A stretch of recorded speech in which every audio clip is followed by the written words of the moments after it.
How to analyze people on site. Vocations for each type. Fame and failure. The masses of mankind form a vast pyramid. At the very tip-top peak are gathered the few who are famous. In the bottom layer are the many failures. Between these extremes lie all the rest, from those who live near the ragged edge of down-and-out land to those who storm the doors of the house of greatness. Again, between these, and making up the large majority, are the myriads of labourers, clerks, small businessmen, housekeepers, that myriad-headed mass known as the backbone of the world.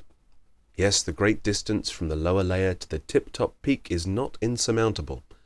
Many have covered it almost overnight. A favourite fallacy. For fame is not due, as we have been led to believe, solely to years of plodding toil. 1,000 years of labour could never have produced an Edison, a Marconi, a Curie, a Rockefeller, a Roosevelt, a Wilson, a Bryan, a Ford, a Babe Ruth, a Carpentier, a Mary Pickford, a Caruso, a Spencer, or an Emerson. Fame's foundation. The reserved seat in the tip-top peak of the pyramid is procured only by him who has found his real vocation. To such a one, his work is not hard. No hours are long enough to tire his body. No thought is difficult enough to weary his mind. To him there is no day and no night, no quitting time, no Saturday afternoons and no Sundays. He is at the business for which he was created, and all is play. Edison sleeps 4 hours. Thomas A. Edison so loves his work that he sleeps an average of less than 4 hours of each 24. When working out one of his experiments, he forgets to eat, cares not whether it is day or night, and keeps his mind on his invention until it is finished. Yet he has reached the age of 74 with every mental and physical faculty doing 100% service, and the prized place in the tip-top peak of the wizards of the world is his. He started at the very bottom layer, an orphan newsboy. He made the journey to the pinnacle because early in life he found his vocation. Failures who became famous. Each one of the world's great successes was a failure at first. It is interesting to note the things at which some of them failed. Darwin was a failure at the ministry, for which he was educated. Herbert Spencer was a failure as an engineer, though he struggled years in that profession. Abraham Lincoln was such a failure at 33 as a lawyer that he refused an invitation to visit an old friend because, he wrote, "I am such a failure, I do not dare to take the time." Babe Ruth was a failure as a tailor. Hawthorne was a failure as a custom house clerk when he wrote The Scarlet Letter. Theodore Roosevelt was a failure as a cowboy in North Dakota and gave up his frontiering because of it. These men were failures because they tried to do things for which they were not intended. But each at last found his work, and when he did, it was so easy for him, it made him famous. Play, not work, brings fame. Fame comes only to the man or woman who loves his work so well that it is not work but play. It comes only to him who does something with marvelous efficiency. Work alone cannot produce that kind of efficiency. Outdistancing competition. Fame comes from doing one thing so much better than your competitors that your results stand out above and beyond the results of all others. Any man who will do efficiently any one of the many things the world is crying for can place his own price upon his work and get it. He can get it because the world gladly pays for what it really wants, and because the efficient man has almost no competition. Efficiency comes from enjoyment. But here's the rub. You will never do anything with that brilliant efficiency save what you like to do. Efficiency does not come from duty or necessity or goading or lashing or anything under heaven save enjoyment of the thing itself. Nothing less will ever release those hidden powers, those miraculous forces which, for the lack of a better name, we call genius. Knowing what are not your vocations. Elimination of what are distinctly not your vocations will help you toward finding those that are. To that end, here are some tests which will clear up many things for you. They will help you to know especially whether or not the vocations you have been contemplating are fitted to you. How to test yourself. Whenever you are considering your fitness for any vocation, ask yourself these questions. Self-question 1. Am I considering this vocation chiefly because I would enjoy the things it would bring, such as salary, fame, social position, or change of scene?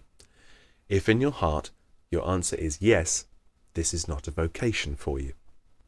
The movie hopeful. The above test can be illustrated by the story of a young woman who wanted to be told that she had ability to act. I'm determined to go into the movies, she told us. Do you think I would be a success? When you picture yourself in this profession, what do you see yourself doing? We asked.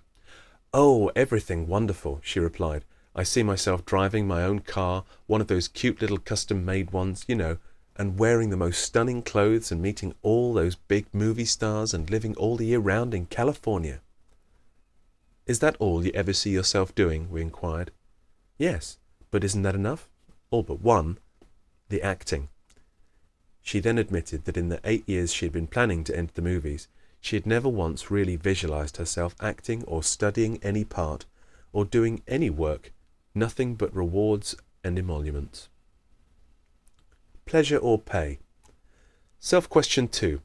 Knowing the requirements of this vocation, its tasks, drudgeries, hours of work, concentration, and kind of activity, would I choose to follow them in preference to any kind of activity, even if the income were the same? Would I do these things for the pleasure of doing them and not for the pay? If in your heart you can answer yes to these questions, your problem is settled. You will succeed in that vocation, for you will so enjoy your work that it will be play. Being play, you will do it so happily that you will get from it new strength each day. Because you are doing what you were built to do, you will think of countless improvements, inventions, ways of marketing them. This will promote you over the others who are there only for the pay envelope. It will raise your salary. It will eventually and inevitably take you to the top. A man we know aptly illustrates this point. He was a bookkeeper. He had held the same position for 23 years and was getting $125 a month.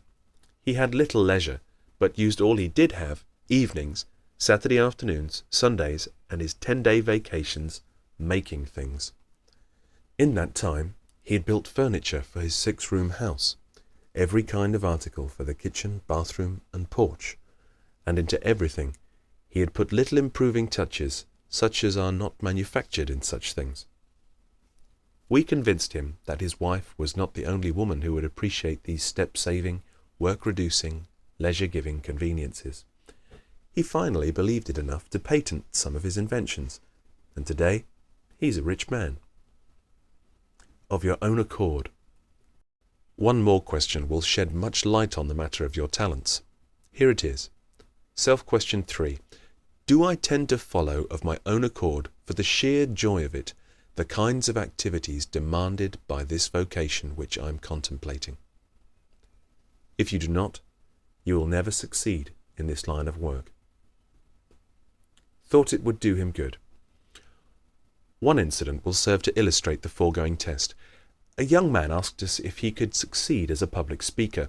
He decided to become a lecturer and had spent 2 years studying for that work. Do you enjoy talking? Do you like to explain and expatiate? When out with others, do you furnish your share of the conversation or a little more? Were the questions we put to him. To all of the questions he answered, no. But I thought this was just the line of work I ought to go into, he explained. I've always been diffident, and I thought the training would do me good. Life pays the producer. Expecting the world to pay you handsomely while remaking you is short-sighted, to say the least. The public schools are free, like life's education, but you don't get a salary for attending them. To be a success, you must produce something out of the ordinary for the world, and you will produce nothing unusual save what your particular organism was built to produce. To know what this is, classify the kind of activities you take to naturally. You can be a star in some line that calls for those activities. You will never succeed in any calling which demands the opposite kinds of activities or reactions. The worst place for her. A few years ago, in San Francisco, a young woman came to us for vocational advice. She had decided to find an opening in a silk importing establishment, for none of whose duties she was qualified.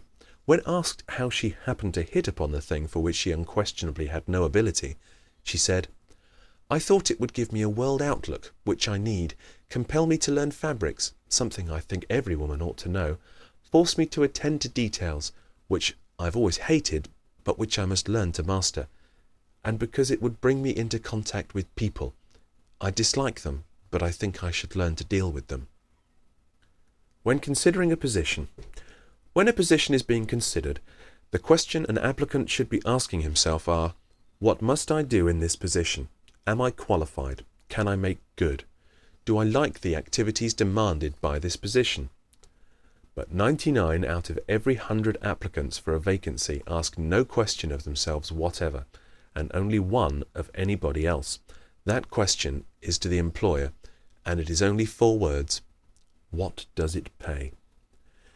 He overlooks the fact that if the salary involved is large enough to be attractive, he will soon be severed from it unless he makes good. He also forgets that if the salary is small, he can force it to grow if he is big enough himself.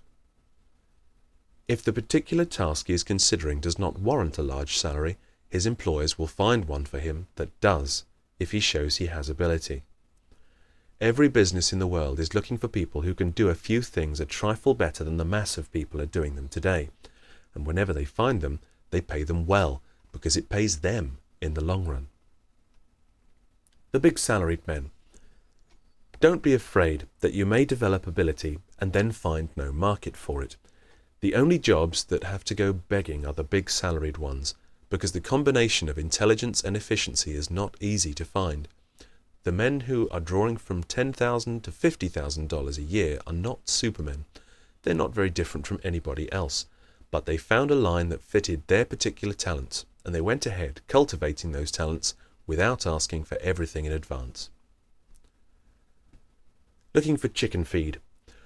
While touring through the Rockies last summer, we came one day to a log shack perched on the mountainside near the road. In the backyard was the owner, just ready to feed his chickens. As he flung out the grain, they came from every direction, crowding and jostling each other and frantically pecking for the tiny morsels he threw on the ground. Several dozen flocked around him, but 3 or 4 stayed on the outer edge, ready to scamper for the big grains he threw now and then, amongst the boulders up on the hillside.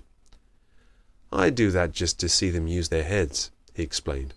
"People are just like that. They rush for the little chances where all the competition is, instead of staying out where they can see a big chance when it comes." Life is full of opportunities for every person who will consult his own capacities and aim for the big chance. Causes of misfits. Various influences are responsible for the misfit, chief amongst which are his loving parents. Many fathers and mothers with the best intentions in the world urge their children to enter vocations for which they have no natural fitness whatever. These same parents often discourage in their children the very talents which, if permitted to develop, would make them successful. Such a child has small chance in the world if it happens that his parents are sufficiently well-to-do to hold the purse strings on his training. Not until he has failed at the work they choose for him will such parents desist. When they finally allow him to take to the work he prefers, they are usually surprised to see how clever he is. But if he does not succeed at it, they should bear in mind that it is doubtless due to their having cheated him out of his priceless youth, the years when the mind is moldable, impressionable, and full of inspiration. Poverty's one advantage. In this situation alone does the child of poverty-ridden parents have greater opportunities than the child of the well-to-do.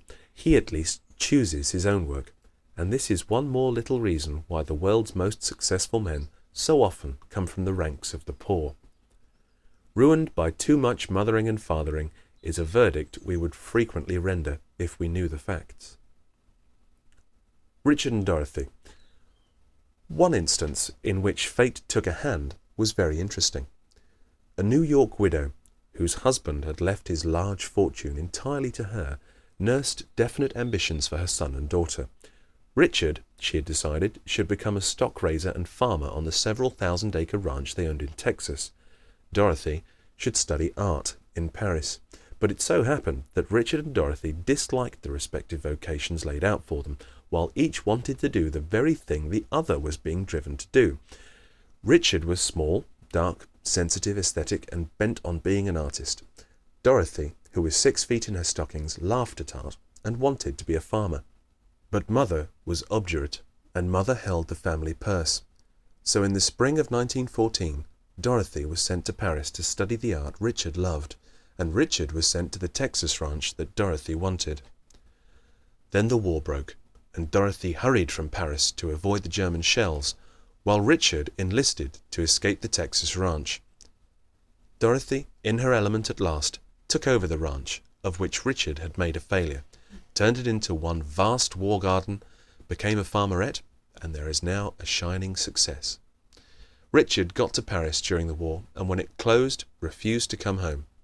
He wrote his mother that the war had taught him that he could earn his own living, an accomplishment he is achieving today with his art. The mother herself is happier than she ever was before, and proud of her children's success. 3 kinds of parents.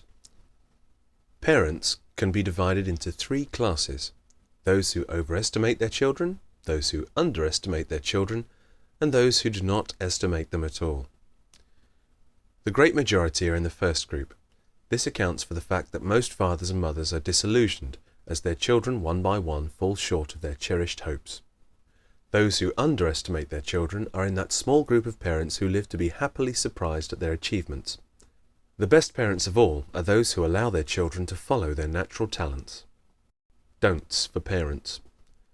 Don't push your child into any vocation he dislikes. Don't be like the parents we dined with recently. As we sat around the table, they pointed out their 4 children as follows. There's Georgie. We're going to make a doctor of him. Our best friend is a doctor. We'll make a lawyer out of Johnny. There's been a lawyer in the family for generations. Jimmy is to be a minister. We thought it was about time we had one of them in the family. What about Helen? We asked. Oh, Helen? Why, she's going to marry and have a nice home of her own. Any student of human analysis would have recognized that of this quartet of children not one was being directed into the right vocation. He would have seen that the square-jawed, muscular Jimmy would make a much better lawyer than a minister, that little Johnny should be a teacher or a lecturer, that fat Georgie was born for business instead of medicine, and that Helen had more ability than any of her brothers. The woman misfit. Too many parents have gone on the theory that belonging to the female sex was a sure indication of homemaking, mothering, housekeeping abilities. The commercial world is full of women who have starved, wasted, and shriveled their lives away behind counters, desks, and typewriters when they were meant for motherhood and wifehood. The homes of the land are also full of women who, with the brains and effort they have given to scrubbing, washing, and cooking, could have become captains of industry. The sealed parcel. If you are a parent, don't allow yourself to set your heart on any particular line of work for your children. Your child is a sealed parcel, and only his own tendencies, as they appear during youth, can tell what that parcel really contains. Allow these traits to unfold naturally, normally, and freely. Don't complicate your own problem by trying to advise him too soon. Don't praise certain professions. Children are intensely suggestible. The knowledge that father and mother consider a certain profession especially desirable oftentimes influences a child to waste time working toward it when he has no real ability for it. Every hour of youth is precious, and this wastage is unspeakably expensive. On the other hand, do not attempt to prejudice your child against any profession. Don't let him think, for instance, that you consider overalls a badge of inferiority, or a white collar the mark of superiority. Many a man in blue denim today could buy and sell the collar and cuff friends of his earlier years. The size of a man's laundry bill is no criterion of his income. Popular misconceptions. Other parents make the equally foolish mistake of showing their dislike of certain professions. Not long ago, we heard a father say in the presence of his large family, "I don't want any of my boys to be lawyers. Lawyers are all liars. Ministers are worse. They're all a bunch of sissies. Doctors are all fakes. Actors are all bad eggs. And business is one big game of cheat or be cheated. I'm going to see that every boy I've got becomes a farmer." Misdirected mothering. A very unfortunate case came to our attention several years ago. In Chicago, a mother brought her 18-year-old son to us for vocational counsel. "I'm determined that James shall be a minister," she said. "My whole happiness depends on it. I have worked, slaved, and sacrificed ever since his father died, that he might have the education for it. Now I want you to tell James to be a minister." We refused to take the case, explaining that our analyses didn't come to order, but had to fit the facts as we found them. She still insisted upon the analysis. It revealed the fact that James was deficient mentally save in one thing. His capacity for observing was lightning-like in its swiftness and microscopic in its completeness, and his capacity for judging remote motives from immediate actions was uncannily accurate. He was a human ferret, as had been proved many times during his boyhood. At one time, the jewelry store in which he worked as a shipping clerk lost a valuable necklace, and after the police of Chicago had failed to find a clue, James' special ability was reported and he was given a week's vacation to work on the case. He took the last 3 days for a long-desired trip to Milwaukee. He had landed the thief in the first 4. We told the mother that her boy's ability was about the farthest removed from the ministerial that could be well imagined, but that he would make an excellent detective.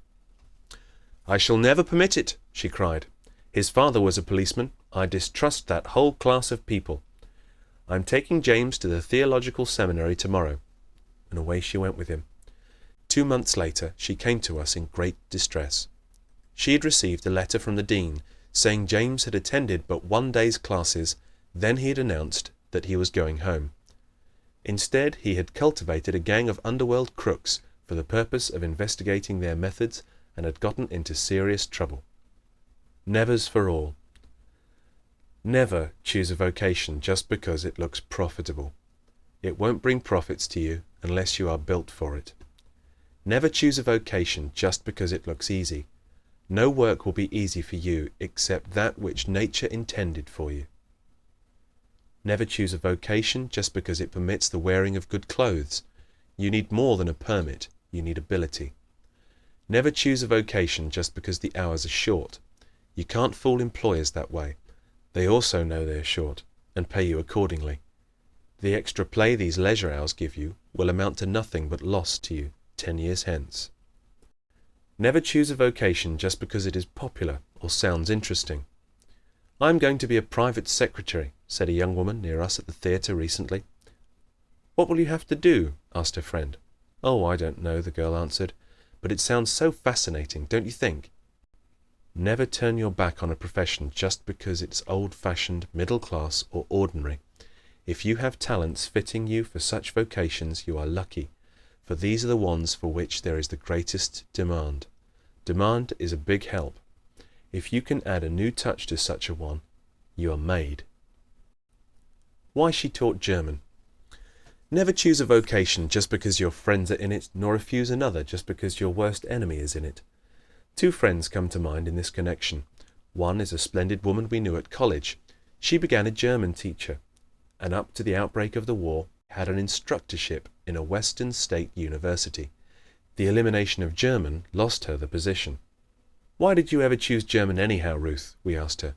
"Your abilities lie in such a different direction." "Because my favorite teacher in high school taught German," she replied. Enemies and engineering. An opposite case is that of a friend of ours who has worked in an uncongenial profession for 30 years. "You were meant for engineering, Tom," we told him. "With all the leanings you had in that direction, how did it happen you didn't follow it?" "Because the man who cheated my father out of all he had was an engineer," he said. Never choose a new vocation just because you are restless. You'll be more so if you get into the wrong one. The society delusion. Never choose a vocation just because it promises social standing. The entree it gives will fail you unless you make good, and social standing isn't worth much anyhow. When you are in the work for which you were born, you won't worry about social standing. It will come to you then whether you want it or not, and when it does, you will care very little about it. The entering wedge. Never take a certain job for life just because people are dependent upon you. Save enough to live 1 month without a job, preparing yourself meanwhile for an entering wedge into a vocation you do like, Then take a smaller paying place if necessary to get started. If you really like the work, you will do it so well you'll promote yourself. You owe it to those who are dependent upon you to do this. Jack of all trades. Never do anything just to show you can. Don't let your versatility tempt you into following a number of lines of work for the purpose of demonstrating your ability. Versatility can be the greatest handicap of all. It tempts you to neglect intensive study, to flit, to become a jack of all trades and master of none. Only 3 kinds of work. There are but 3 general classes of work. They are work with people, work with things, work with ideas. Each individual is fitted by nature to do one of these better than the others, and there will be one class for which he has the least ability. In the other one of the 3 he might make a mediocre success. Every individual should find a vocation furnishing that one of these 3 kinds of work for which he has the greatest ability. Then he should go into the particular branch of that vocation which is best adapted to his personality, training, education, environment, and experience. End of section 1 of